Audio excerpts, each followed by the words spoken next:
TV Toastmasters since October 2022. He will be delivering a 5 to 7 minute speech. The title, Let Go and Leave. Let's welcome our first speaker, Frank Salazar. Thank you, Toastmasters. Toastmasters guests.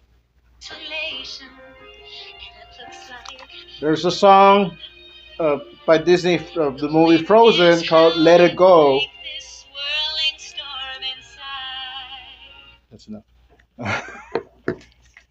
And in her song, she's talking about letting it go. And she's talking about the feelings and thoughts she's had deep inside that her parents told her, hey, hide your abilities, don't tell people about this, don't breathe, don't think.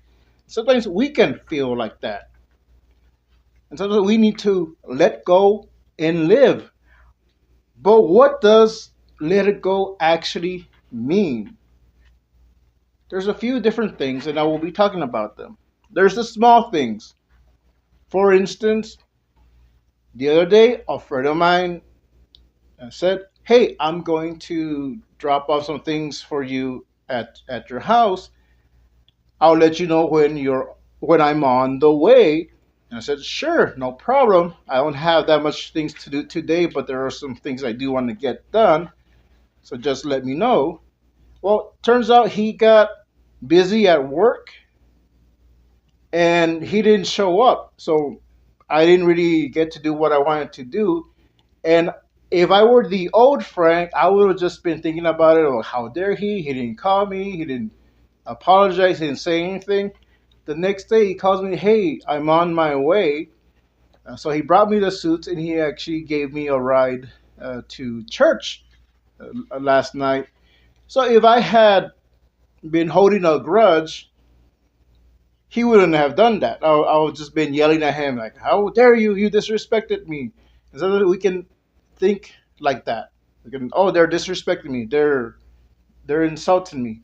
And sometimes that's not even the issue. He had family to support, and so he had to take on an extra job just so he can, buy food for the week. That's important. And there's also bigger things where someone is insulting you directly, or they're insulting your family. I had another instance where it was last year. I went to go visit my kids, and I only had that day to go see them because my son was playing in the school orchestra, and he asked me to be there. Now, when I got there, I ran into my ex-wife's boyfriend, and he was being a real jerk, and he was pushing my buttons, and I wanted those buttons pushed because I wanted to give him a sock in the face for some of the things that he was saying. But I had to just think, if I do something, what's it going to affect? I could end up going to jail, or not jail, but still miss my bus that night because I'm busy arguing with the police or arguing with this guy, or I'm being booked. I had to be home the next day because I had an inspection at my apartment. I would have lost my apartment.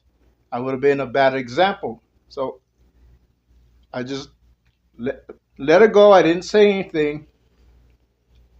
And even though that guy might have thought I was being a coward, and maybe my kids too, because I didn't really explain to them what was going on, but I had to just, okay, you know what? I'm not going to worry about it. I'm here for my son.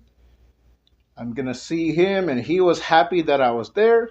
I was able to get back home in time for the morning so I can have the inspectors come in and check the apartment.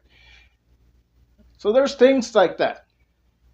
There's things like that that may seem like they're a big issue when it's happening, but in the long run, when you look back, it's not that big.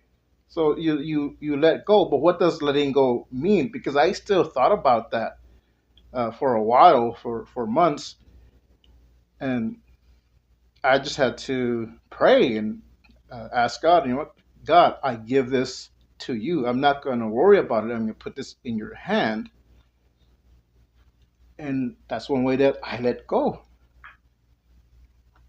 But there's a little bit more of a deeper meaning, deeper things that we hold on to things. Now, yesterday I went to the Is God support group. That's intervention, suicide, overcoming uh, uh, depression group. So something I forget the exact wording, but it's about people that have suffered a loss, people that have suicidal thoughts, people have lost people to suicide. And yesterday we did an activity that we hadn't done before, and I thought it was a great activity. We all wrote little notes and we put them in balloons and we put helium in the balloons and we went outside and we released it. And I was thinking, well, what am I gonna write? I ended up writing 4 notes to 4 different people that I had lost. I had wrote to my mom, and when I was writing to my mom, I was tearing up. There was some things that I hadn't really thought about, and that helped me let go. I wrote to my dad, same thing.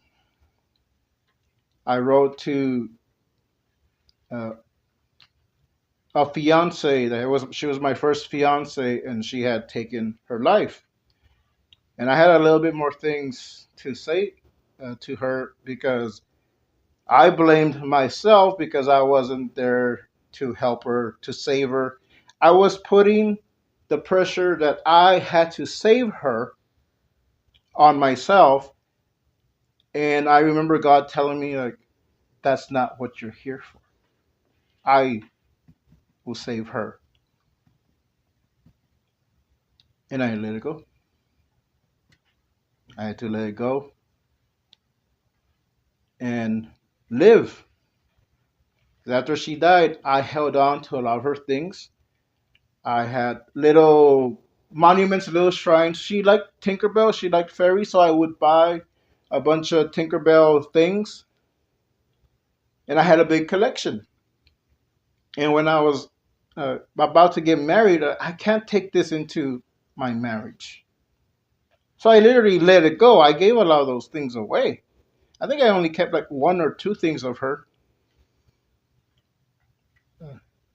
but that was the whole thing. I let go, and now I'm living, and so that's what we have to do: let go and live. Toastmaster.